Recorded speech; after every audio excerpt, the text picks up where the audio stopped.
Hai, selamat datang di akun Ziarah Sama-Sama. Ini adalah perjalanan ziarah saya dalam membaca Alkitab secara kronologis dalam waktu 1 tahun, hari yang ke-164. Yang berarti bahwa bagi kita semua yang telah membaca Alkitab secara kronologis dari kitab Kejadian pasal yang pertama di 1 Januari kemarin, maka pertengahan tahun ini kita akan tiba pada kitab 1 Raja-Raja pasal 22 yang berisi tentang cerita Raja Yosafat. Pada seri Ziarah Sama-Sama yang sebelumnya, saya dapat membahas beberapa pasal sekaligus. Tetapi ketika seiring berjalannya waktu, ada banyak pasal yang kita semua temui, yang ternyata mengandung sangat banyak pelajaran rohani dari Tuhan. Maka di seri yang baru ini, saya membagi semua pembacaan dan perenungan yang saya dapatkan ke satu perikop setiap harinya. Dan saya akan memulainya dari salah satu kitab yang begitu penting yang ditulis oleh Raja Salomo, yaitu kitab Pengkhotbah. Saya akan mulai dari pasal pertama, ayat yang pertama sampai ayat yang ke-11. Ayat pertama, pendahuluan, yaitu menegaskan bahwa yang menulis ini adalah pengkhotbah atau pengajar, anak Daud, yaitu seorang raja Israel. Kata anak Daud itu hanya dialamatkan untuk Salomo, yaitu anak kandungnya yang menjadi raja, dan Tuhan kita Yesus Kristus. Yang berarti bahwa walaupun perbedaan antara Salomo dan Tuhan Yesus sangat jauh, ini menandakan bahwa ada sesuatu yang penting pastinya yang dapat diberikan oleh anak Daud, baik Tuhan Yesus maupun Raja Salomo. Tetapi yang akan menjadi ironinya atau tragedinya adalah bahwa surat atau kitab ini, bukan surat ya, kitab ini ditulis di momen di mana Salomo telah meninggalkan Tuhan atau tidak berelasi lagi dengan Tuhan. Padahal di kitab 1 Tawarik pasal 28 ayat 9, Raja Daud ayahnya telah memberikan pesan terakhir bahwa Salomo harus beribadah dengan tulus, ikhlas, dan setia, menjalin hubungan dengan Tuhan sebagaimana yang Raja Daud telah lakukan sepanjang hidupnya. Tetapi itu yang tidak dilakukan oleh Salomo. Salomo membuat rumah Allah yang begitu megah, yang mana emas-emasnya itu adalah persembahan dari Raja Daud.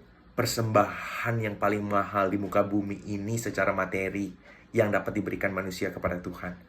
Tetapi Salomo hanya mendatangi bait Allah untuk beribadah itu hanya sekitar 3 kali, dan itu pun secara formal, bukan personal.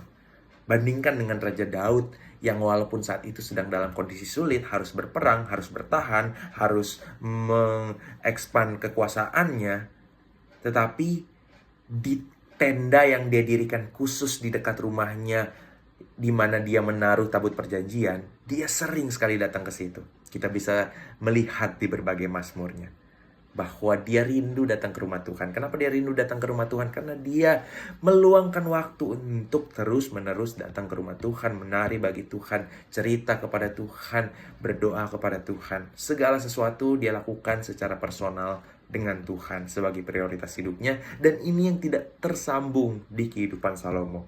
Memang benar bahwa Salomo sempat hidup dengan benar, sempat hidup menurut hikmat yang Tuhan berikan, sempat hidup taat, tetapi itu hanya sementara.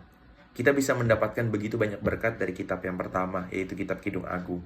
Ketika Salomo menceritakan bagaimana kisah cintanya dengan cinta sejatinya. Di masa-masa keemasan Salomo dalam kekuasaannya, dalam kerajaannya, kita bisa melihat banyak berkat dari hikmat-hikmat yang dia peroleh atau yang dia observasi di kitab Amsal. Tetapi ketika 1000 orang wanita menjauhkan hatinya dari Tuhan, menyeret hatinya dari Tuhan, ketika dia beribadah kepada 1000 berhala tersebut, maka disitulah relasinya hilang dengan Tuhan.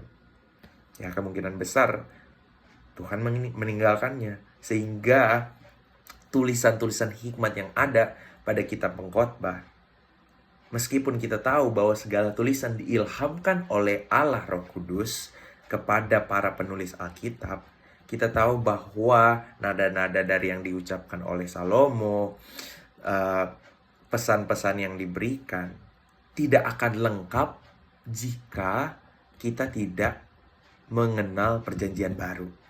Tidak akan lengkap. Oke, kita akan lihat ya. Tadi kan ayat pertama, sekarang ayat yang kedua.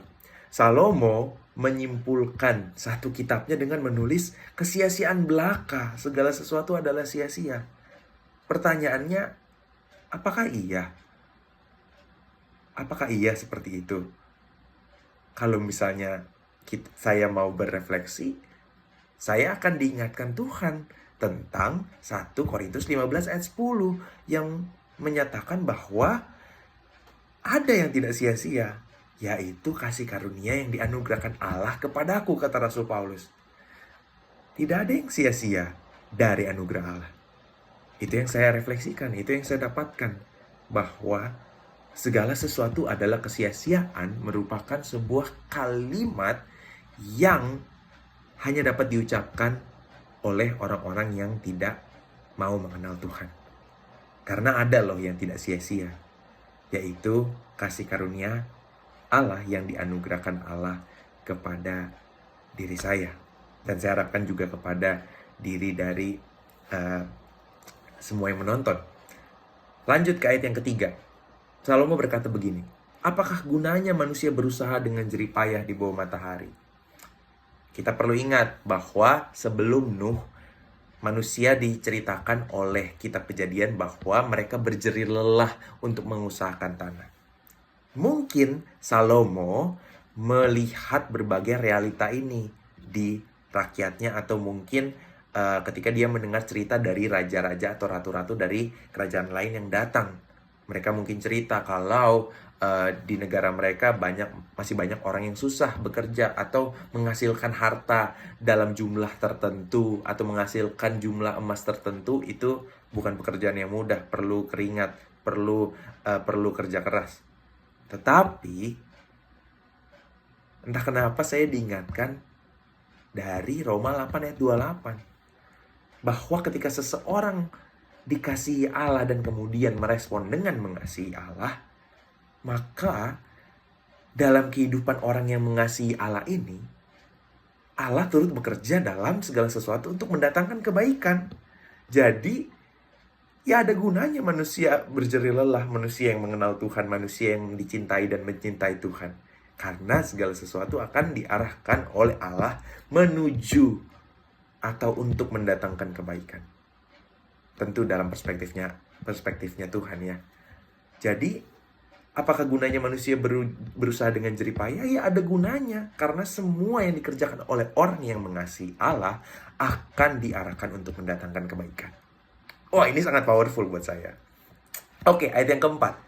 Salomo bilang begini, keturunan yang satu pergi dan keturunan yang lain datang, tetapi bumi tetap ada. Salomo sepertinya menyesal kalau berpikir bahwa manusia datang dan pergi, nanti juga manusia meninggal dunia. Yang lebih bertahan lama sepertinya adalah bumi. Terhadap ayat ini saya diingatkan oleh beberapa ayat. Yang pertama, di Mazmur, ternyata Tuhan mencoba mengingatkan setiap umatnya bahwa yang akan diingat dalam waktu yang lama di sejarah kehidupan manusia itu adalah orang-orang yang setia, orang-orang yang benar. Dikatakan bahwa orang benar itu akan diingat selama-lamanya. Mazmur 112 ayat 6. Kemudian, manusia yang takut akan Tuhan ternyata bisa diingat terus-menerus. Contohnya siapa? Abraham, Ishak, dan Yakub. Bahkan Tuhan Yesus sendiri yang mengatakan bahwa Akulah Allah Abraham, Ishak, dan Yakub. Aku bukanlah Allah orang mati, melainkan Allah orang hidup. Yang berarti bahwa jiwa Abraham, Ishak, dan Yakub ya saat ini ada di Firdaus, yang menandakan bahwa setiap hidup manusia, terutama manusia yang diselamatkan oleh Allah, yang hidup dalam Yesus, yang setia sampai akhir, itu tidak akan pernah sia-sia jiwa mereka. Jiwa mereka tetap ada selama-lamanya, dan termasuk Abraham, Ishak, dan Yakub, mereka ada dalam perhentian hidup mereka bersama-sama dengan Allah setelah kehidupan mereka. Jadi, kehidupan manusia yang khususnya dalam Tuhan ya penting. Lalu, Salomo bisa berkata bahwa bumi tetap ada. Tetapi saya diingatkan bahwa ternyata kalau melihat 1 Yohanes 2 ayat 17, Rasul Yohanes mengingatkan bahwa dunia itu sekarang sedang lenyap oleh keinginannya atau dengan keinginannya. Tetapi ada yang bertahan, yaitu orang-orang yang melakukan kehendak Allah. Jadi kondisinya terbalik, bukan berarti bumi lebih penting daripada manusianya, tetapi manusia yang bisa bertahan selama-lamanya. Tetapi bukan hanya sekedar manusia, tetapi manusia yang hidup melakukan kehendak Allah selama-lamanya. Lanjut ayat yang kelima. Salomo bilang, matahari terbit, matahari terbenam, lalu terburu-buru menuju tempat ia terbit kembali. Seolah-olah kondisi seperti ini adalah kondisi yang biasa. Tetapi saya diingatkan oleh perkataan Tuhan Yesus di Matius 5 ayat 45. Bahwa Bapamu yang di sorga menerbitkan matahari bagi orang yang jahat dan bagi orang yang baik. Artinya hal-hal alam di sekitar Salomo atau juga di sekitar kita seharusnya membuat kita mengingat bahwa di waktu yang singkat ini kita masih ada tanggung jawab. Kita melihat matahari, kita melihat pagi, kita melihat siang, kita melihat sore, kita melihat malam. Itu adalah tanda bahwa waktu ini singkat, bahwa ada yang harus dikerjakan selama Tuhan masih menganugerahkan matahari untuk orang baik dan orang jahat. Kenapa orang jahat masih diberikan matahari? Karena mereka masih diberikan kesempatan oleh Tuhan untuk dapat mendengar kabar Injil dan diselamatkan. Jadi, hal ini yang tidak dilihat Salomo secara jauh, karena hatinya yang telah jauh daripada Tuhan. Ketika hikmatnya pincang, akibat dia jauh dari sang sumber hikmat. Ayat yang ke-6. Angin bertiup ke selatan, lalu berputar ke utara, terus-menerus ia berputar, dan dalam putarannya angin itu kembali. Kalau lanjut di ayat yang ke-7, semua sungai mengalir ke laut, tetapi laut juga tidak menjadi penuh. Kemana sungai mengalir? Ke situ sungai mengalir selalu. Jadi dari ayat 6 sampai 7 ini, Salomo yang mencoba melihat, alam ini seolah-olah berjalan begitu saja, berputar-putar saja. Tetapi Tuhan Yesus sempat mengingatkan orang-orang yang saat itu hidup di zamannya, terutama yang orang-orang pintar seperti ahli-ahli Taurat dan orang-orang Farisi. Di Lukas 12 pasal 5, Lukas 12 ayat 56. Tuhan Yesus berkata, rupa bumi dan langit kamu bisa nilai, orang-orang munafik. Tetapi kenapa kamu tidak dapat menilai zaman ini? Kenapa mereka tidak dapat melihat hal yang penting bagi Allah? Padahal mereka Tuhan telah beri hikmat, ya termasuk kepada Salomo. Telah Tuhan beri hikmat untuk menilai apa yang Allah inginkan dalam hidup ini. Hikmat untuk menilai hal-hal di balik apa yang natural yang bisa dilihat oleh mata manusia. Bisa melihat hal-hal supranatural yang ingin Tuhan kerjakan di balik hal-hal natural yang terlihat oleh kita. Ini sangat powerful. Dan saya diingatkan betapa hampir setiap ayatnya, bahkan sampai ayat yang ke-11 nanti, Tuhan mencoba mengingatkan saya betapa perkataan-perkataan Salomo ini yang jauh daripada Tuhan benar-benar hanya bisa saya mengerti ketika saya memfilternya dengan kacamata rohani yang dari Tuhan Yesus, dengan perjanjian baru, dengan bagian-bagian lain dari perjanjian lama yang menunjukkan bahwa kedekatan dengan Tuhan itu lebih penting daripada korban bakaran, daripada hal-hal yang formal, daripada harta yang melimpah, daripada berkat Tuhan yang gak habis-habis beberapa generasi. Semua hal itu akan tidak berguna jika tidak disertai dengan hubungan yang pribadi dengan Tuhan. Sehingga masuk ayat yang ke-8, Salomo bisa berkata seperti ini loh, segala sesuatu menjemukan sehingga tak terkatakan oleh manusia, mata tidak kenyang melihat, telinga tidak puas mendengar. Salomo, apa yang kamu cari?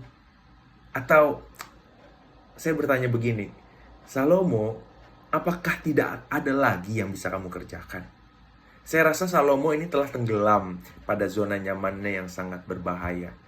ketika 1.000 orang bisa menjauhkan hatinya dari Tuhan, saya rasa visi Salomo tentang misi Tuhan sudah tidak ada lagi dalam hidupnya. Padahal yang ada dalam Tuhan, meskipun tidak punya harta sedikit pun, Tuhan Yesus bilang, barang siapa datang kepadaku dan percaya kepadaku, tidak akan lapar lagi, tidak akan haus lagi. Mungkin orang yang menerima Yesus saat itu miskin, tidak punya apa-apa, belum punya apa-apa. Mungkin saat itu orang yang menerima Yesus adalah orang yang sakit, orang yang sudah habiskan uang untuk berobat, orang yang lagi di penjara, orang yang ditawan, orang yang terbelenggu, orang yang cacat. Berbagai jenis manusia yang kekurangan bisa mendapatkan kecukupan dari relasi dengan Tuhan, dari percaya kepada Tuhan, percaya akan keselamatan yang Tuhan berikan. Hal ini jauh lebih berharga dibanding satu dunia, seluruh emas, seluruh perak, seluruh perunggu, seluruh hasil bumi bisa dimiliki oleh Salomo. Tetapi dia tetap merasa itu menjemukan karena yang dimilikinya bukan Allah lagi, tetapi hal-hal materi, bahkan hal-hal yang keji yang menjauhkan dia dari Tuhan. Lanjut ke ayat yang ke-9. Salomo bilang begini, apa yang pernah ada akan ada lagi, dan apa yang pernah dibuat akan dibuat lagi. Tak ada sesuatu yang baru di bawah matahari. Oke, pertama, memang benar ada hal-hal yang tidak akan berubah sampai kapanpun. Tuhan Yesus kan pernah bilang begini, bahwa pohon yang baik pasti akan hasilkan yang baik. Pohon yang tidak baik akan menghasilkan hal yang tidak baik juga. Berarti manusia ataupun hal-hal alam, kalau misalnya dari dulu sudah punya keinginan atau tendensi untuk menghasilkan sesuatu atau membuat sesuatu, tentu akan melakukan hal yang sama. Itu yang pertama. Tetapi yang kedua, ada kok hal-hal yang baru yang Tuhan sediakan. Di ayat ke-10 soalnya dikatakan seperti ini. Adakah sesuatu dapat dikatakan, lihatlah ini baru. Tetapi Salomo dengan pesimisnya berkata bahwa itu sudah ada dulu, lama sebelum kita ada. Saya diingatkan oleh Roh Kudus tentang satu ayat di kitab Ratapan. Ada yang baru setiap hari dari Tuhan, yaitu kasih setia Tuhan, rahmat Tuhan, kekuatan dari Tuhan bagi orang-orang yang menanti-nantikan Tuhan. Yesaya 40 ayat 31.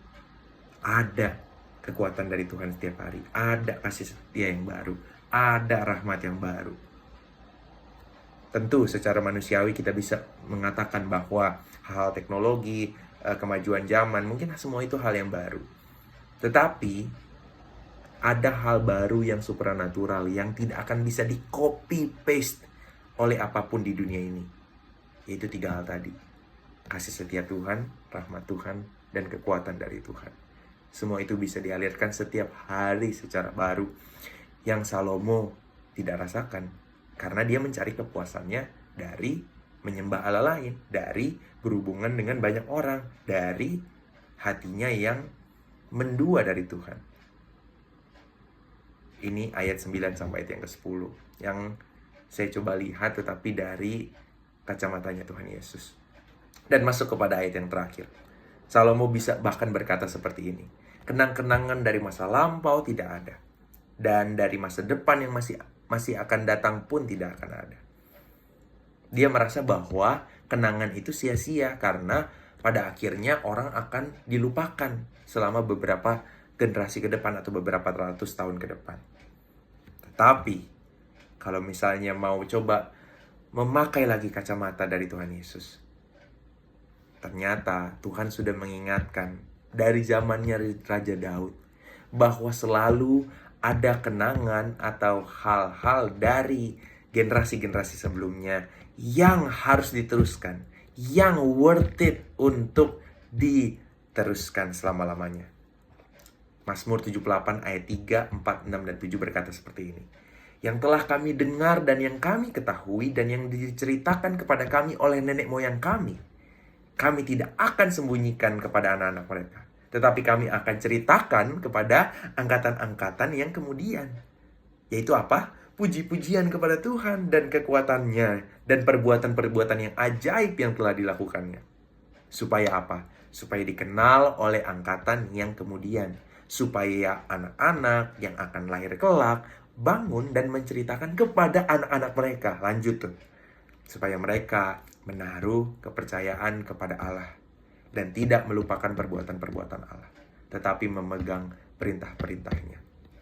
Semua kenangan yang baik adalah kenangan tentang perbuatan Allah dalam kehidupan seseorang. Hal itu bisa diceritakan dari generasi ke generasi. Dunia bisa ingat penemuan terhebat. Dunia bisa ingat atlet terhebat. Dunia bisa ingat bisnismen terkaya atau tersukses. Tetapi yang paling worth it untuk diteruskan dari zaman dulu sampai kekal itu adalah bagaimana kebaikan Tuhan menjangkau atau menangkap hidup saya atau memberkati hidup saya, dan kebaikan Tuhan yang memberkati setiap kita. Cerita itu tidak boleh berhenti kita ceritakan kepada orang-orang di sekitar kita, atau mungkin kepada generasi berikutnya dari kita, atau mungkin orang tua atau opa oma kakek nenek kita. Kebaikan Tuhan atau testimoni atas karya Tuhan adalah cerita yang harus terus-menerus diperbincangkan, diperkatakan, dinyanyikan, diperdengarkan kepada siapapun. Karena itu tidak pernah sia-sia. Salomo gagal melihat hal ini, at least dari 11 ayat pertama dari kitab Pengkhotbah ini. Jadi dari perikop ini, saya mungkin bisa rangkumkan 4 hal ya. Pertama, pengetahuan terhebat tanpa Tuhan akan timbulkan sikap pesimis yang merusak iman. Itu yang pertama ya. Pengetahuan sebesar apapun akan timbulkan sikap pesimis yang merusak iman. Kedua, kitab Pengkhotbah adalah cermin pertobatan bagi manusia yang suka melepas tangan Tuhan dengan tujuan untuk bisa lebih memahami Tuhan. Nggak mungkin kan? Itu yang kedua. Ketiga, semua kalimat negatif di kitab Pengkhotbah kita harus tambahkan dengan frasa jika tanpa Allah. Saya kasih contoh ya, misalnya pasal pertama ayat yang kedua. Kesia-siaan belaka, kata Pengkhotbah. Kesia-siaan belaka, segala sesuatu adalah sia-sia. Kalimatnya tidak boleh berhenti situ. Tambahkan, kalau tidak ada Allah. Atau jika tanpa Allah. Oke, hal terakhir yang keempat. Semua kalimat positif di kitab Pengkhotbah harus ditambahkan frasa karena Allah dalam Kristus sudah mengerjakan ... Jadi semua kalimat positif, kebetulan di 11 ayat pertama ini tidak ada ayat positif.